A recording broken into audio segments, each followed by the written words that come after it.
Herkese merhaba arkadaşlar. Bugün benimle kurye oluyorsunuz.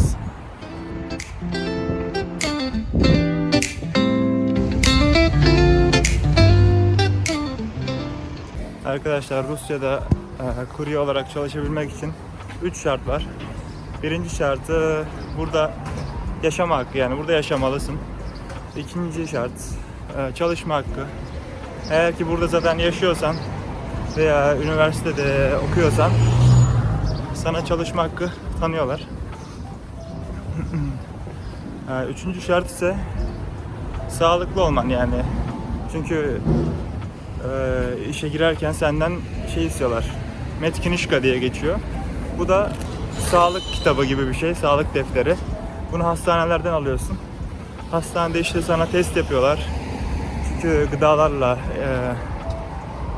şey yaptığın için, çalıştığın için, gıdalara dokunduğun için o yüzden test yapmaları lazım. Bu testleri de geçtikten sonra kurye olarak çalışabilirsin. Ben burada üniversite okuduğum için çalışma hakkım var. O yüzden çalışabiliyorum. Çalıştığım firmanın ismi Samakat. Biz bu firmada ne taşıyoruz? Yiyecekler, içecekler, sebze, meyve. Başka bir şey taşımıyoruz. Yani hafif şeyler yani. En ağır yürüyen kurye olduğum için en ağır 10 kiloya kadar taşıyabiliyoruz sırt çantamızda. Ama bisikletli kuryeler herhalde 20 kilo olması lazım. Yanlış hatırlamıyorsam. Çünkü ben de bisikletli kurye olarak çalışıyordum. Bugün ilk defa yürüyerek çalışıyorum. Bisikletli de 20 kilo, yürüyen de 10 kilo max. Şimdi siparişim vardı, verdim. Gidiyorum şimdi geriye depoya.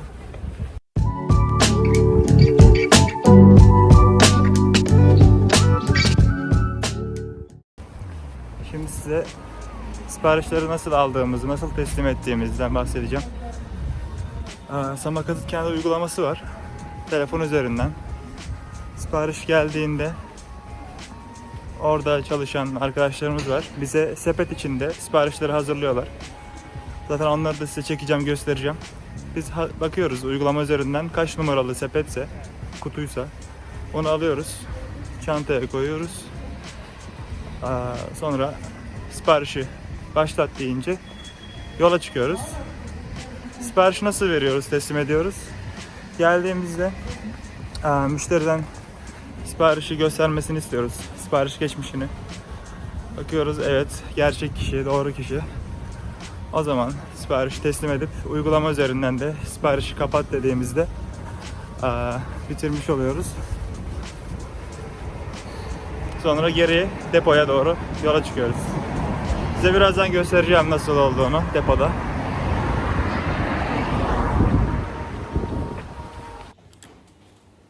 Burada sipariş kutuları var. Kutuların üstünde numaralar var.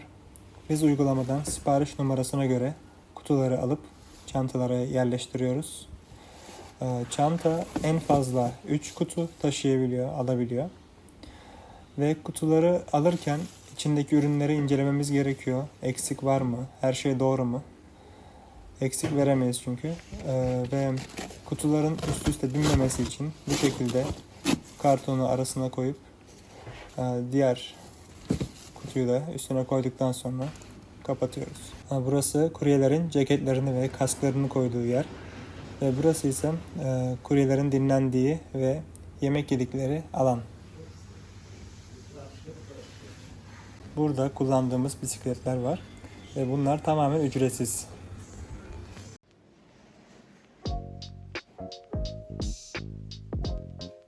Ne kadar ücret aldığımız konusuna gelirsek, saatlik ücret alıyoruz. İster yürüyerek dağıt, ister bisikletle, ister elektrikli bisiklet dağıt. Saatlik 140 ruble para alıyorsun ama sipariş başına ekstra 40 ruble. Eğer ki bisikletle ve elektrikli bisikletle dağıtıyorsan her sipariş başına 40 ruble para alıyorsun. Ama eğer ki benim gibi yürüyerek dağıtıyorsan o zaman 50 ruble alıyorsun. Saatlik 140 ve sipariş başı 40 veya 50 ruble. Bir saatte 4 tane, maksimum 5 tane dağıtabilirsin. Ben çünkü hem bisikletle çalıştım Hem şimdi yürüyerek çalışıyorum. Tabii yürüyerek sen bir saatte 4 tane daha atamazsın. Maksimum 3.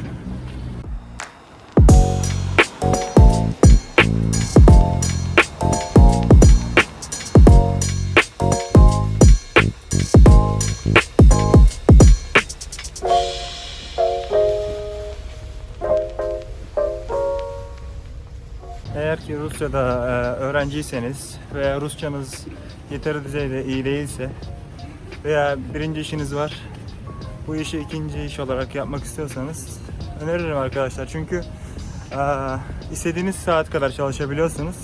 En az 2 saat, en fazla 16 saat çalışabiliyorsunuz bu işte. Ve çok yorucu bir işte olmadığı için herkese öneriyorum. Dediğim gibi 4 saatte 1200 ruble kazanıyorum. 1200 rubleyle ben Rusya'da bir hafta yiyeceğimi içeceğimi alabiliyorum yani.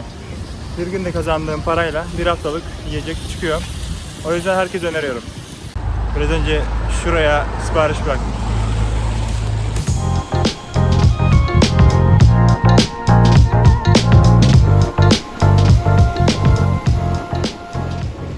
Bu videonun da burada sonuna gelelim. İleride daha farklı videolarda karşınızda olacağım.